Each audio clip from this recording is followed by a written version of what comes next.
All right. Yes, we're gonna document this. All right. So this is Saturday morning, and we went ahead, got everything kind of, I guess, figured out as far as the harness. All that stuff's pretty much wrapped up. So we're double checking the throw out, and what we found is that we've maxed our shims out. You can see three little shims there. I've got to call McLeod on Monday and see what the solution is, because technically they are calling for a different throw out, but that's the throw out they sent me. So verdict's still out on that. Hopefully the solution is very simple.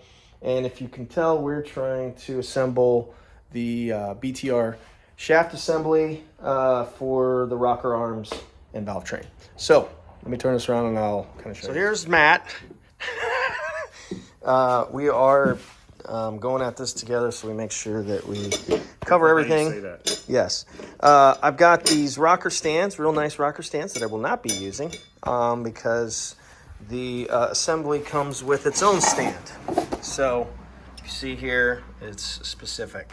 So anyways, so we went through, we put the trunnions in the new rocker arms, and then we just had to assemble correctly the rocker arms on the shaft, and then installing the C-clips, which will bend. So you just gotta be careful. Everything's super tight, and there is a little play in the shaft rocker assembly, which is supposed to be that way. And then basically the setup on this is to get everything on the base circle before you tighten down each particular shaft, as to not damage it. So I'll try to document a little bit of that as I start to set this valve train up. So that's where we're at. All right, so LS valve trains are about as easy as it gets, okay? All you gotta do is a little bit of homework, go online. Uh-oh.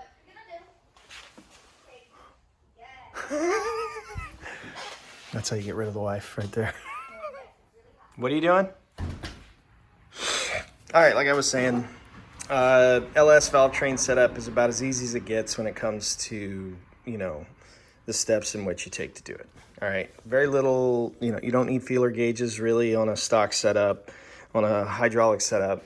So all you do is you get your, whatever the cylinder is on the base circle of the cam, and then like I was just making sure there's these hydraulic lifters aren't pumped up yet, obviously, so there's still a little spring in them. So you wait till they're on the base circle. These go down to 50 foot-pounds, and you do each shaft at a time, one at a time. So you don't bind anything up. So all of these will be off, and then you just do one at a time. I put a couple of bolts in down here just to make sure that everything was relatively aligned, and I just worked my way down. And then I went back and checked everything twice. So once I had everything done, I went back and put these additional hardware in the actual shaft, and these go down to 22 inch-pounds. So, but that's the last thing I do once I have the entire shaft assembly where it's supposed to be, torqued down to spec and all that jazz. So I just went back a couple times, and then I went ahead and poured a quart of break-in oil over the whole assembly on both sides, and then this is ready to go. So that's where I'm at.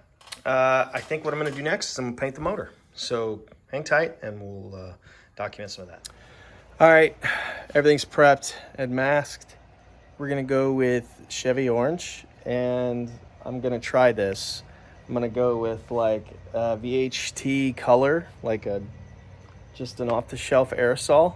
And then I have a 2K clear that I'll put over it, and it should kind of wake it up and make it look really good. So let's see how it goes. All right, first coat. Using this just off-the-shelf VHT. Never really been a huge fan of it, at least on the super high temp stuff, because it takes forever for it to dry. And this may be the case for this. I don't remember the engine paint being like that, but I really got to let this thing dry and let all the solvents get out of it before I put that 2K over it, for the sake of it, reacting reacting to the clear, or getting solvent pops and stuff like that. And and a really nice clear. So we'll see. I've tried to mask off all the machine surfaces, try to give it some depth and just detail and all that jazz. So we'll see what it looks like and keep you posted. All right, 3 coats of VHT Chevy orange, and then 2 coats of 2K Glamour Clear. It's not perfect, but it's pretty darn close. Sorry with that. Not bad. I'm gonna leave it alone so I don't screw it up. It's as good as it's gonna look. Looks good, Todd. Thanks, boss. All right, so I never liked how all of this looks, even when it's as organized as you can make it, right? Can't stand it. It's just wire, you know, even if you organize it, it looks still a little messy, or it's bulky and you don't want to look at it. I don't know. If you're going for the cleanest setup you want to come up with, this is a struggle. So here's the solution I came up with. Yes, this is a C8 engine cover, C8 Corvette engine cover. Found this on Marketplace in St. Louis for $100. Yes, it was a splurge. I wanted to create something cool. Here we go. See all that mess? Now you don't. Fits between the OEM fuel rails, almost perfect. Damn near perfect. I took snips, aluminum snips, and cut off about 1.5 inches at a parting line, at a mold line. So it looks absolutely natural. Took a couple pieces, or took my pneumatic little, I don't know, reach sander, little belt sander, and made these reliefs for obviously the fuel rails. And this is what I got.